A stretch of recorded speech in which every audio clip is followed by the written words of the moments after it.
අයිබෝන් සුබ දවසක් ප්‍රාර්ථනා කරනවා සියලු දෙනාටම. ඔබ දන්නවා යම් කෙනෙක් මේ රට තුල සාමාන්‍ය පුරුදු තියෙනවානේ. පුරුදු තියෙනකොට දැන් සාමාන්‍යයෙන්ම සිගරට් බොන්න බුලත් පිට කන්න මේ මොනවාට හරි පුරුදු වුණා. ඒ පුරුදු අත්තර ගන්න බැරි ගොඩාක් අය ඉන්නවා මේ අපේ රටේ. ඒක කියන්න ඕන විශේෂයෙන්. ඉතින් ඒ වගේම තමයි මේ දේශපාලන පක්ෂවලට ළමයට රස්සාවක් බත් පැකට් එකක් පස්සෙන් ගිහිල්ලා ගෝල් පේස් බලන්න ඒ වගේ වහල්භාවයෙන් මිදෙන්න ඕන. ඔබ නැත්තම් ඔබ දන්නා මෙවර ඡන්දය තුල මෙවර මේ මැතිවරණ යෙදී පාඩම ඉතාමත් වැදගත් ඉතාමත්ම හරවත් වෙනවා. විශේෂයෙන්ම ඔබ දන්නා එනිට මොකද උනේ කියලා. මොකද උන් ඇත්තෙම උන් ජාතියක් හැටියට සුවසරක සාපලත් යුද්ධයක් තිබිච්ච ප්‍රදේශයක් හැටියට උන් ජයග්‍රහණය කරා. එහෙනම් උන් තමයි මේ දැනට මම දකින මිනිස්සු සුහදත්වයෙන් නොබෙදී රට දැනට ජයග්‍රහණය කරගත්තේ. ඇත්තෙම විශේෂයෙන්ම උතුරේ ජනතාව කියන එක බොහොම පැහැදිලිව පාලිත ලක්ෂණ හැටියට උන්ට සුබ පතනවා. පළවෙනි කාරණා. ඊළඟ කාරණාව තමයි අපි දකිනවා මේ වෙනකොට මේ රජය මේ මැති ඇමතිවරු කියාගත්ත මේ ඇත්තෙම සාකට වැඩක් නැති දේශපාලන කණ්ඩායමක් තමයි මේ ජනතාව පත් කරලා තියෙන කාරණා.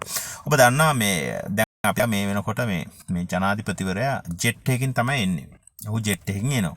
ඉතින් එතෙන්දි බලනවා වුන් ගෙනහැර දක්වන්න කියනවා හේ බෞද්ධ සංගමයකින් කරාලු නැත්නම් වියට්නාම ජනාධිපතිවරයෙක් වුවලු. ඇතැම වියට්නාම කියන රට සාමාන්‍ය බුදුදහම තියෙන රටක් නෙමෙයි. නමුත් අපිට ජෙට් එකක් දීලා එවන්න තරම් තියෙන රටක් නෙමෙයි කියන කාරණාවත් අපි විශේෂයෙන්ම සිහිපත් කරන්න ඕනේ. හැබැයි ඒක රජය පෙන්වලා දෙන්න ඕනේ. අපි කොහොමද ආවේ කියන කාරණා. මොකද මේ ආණ්ඩුව එන්නෙම රටේ ජනතාවගේ බුදුදහම නැහැ කියන කාරණාව. අපි දකිනවා පෞද්ගලික කාලවල වල මිනිස්සු හෙලිකොප්ටර් දෙකක් ඕනේ විවිධ ජනාධිපතිවරයා. මේ ජනාධිපතිවරයාට කිසිම සදාචාරාත්මක බොරු කියන්න ජනතාවට තමයි බෞද්ධ රාජ්‍යය තුල බොරු කිව්වොත් අපි අනිවාර්යෙන්ම එක හෙලා පහර දෙනවා. ඕනම රජයකට ඒක අපි ඉදිරියේදී කරනවා දෙවන්තව.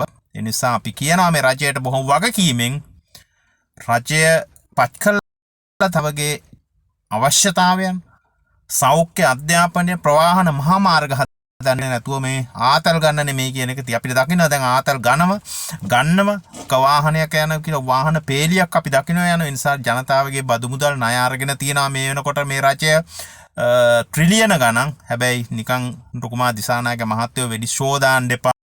මේ රට බොහොම අමාරුවෙන් නැගිටින රටක්. මේ රට සියලුම දේශපාලන පක්ෂ මේ වගේ කියන්න ඕන. විශේෂයෙන් මේ දේශපාලන කණ්ඩායමත් වගේ කියන්න ඕනේ මේ රට අගාධයට අදල් දාපු එක සම්බන්ධව. ඒ නිසා මම යෝජනා කරන්නේ ඔබට තේරෙන්නේ නැත්නම් මේ රට පාලනය කරන්න තේරෙන කණ්ඩායමකට අපි එන්නම් ඉස්සරහට.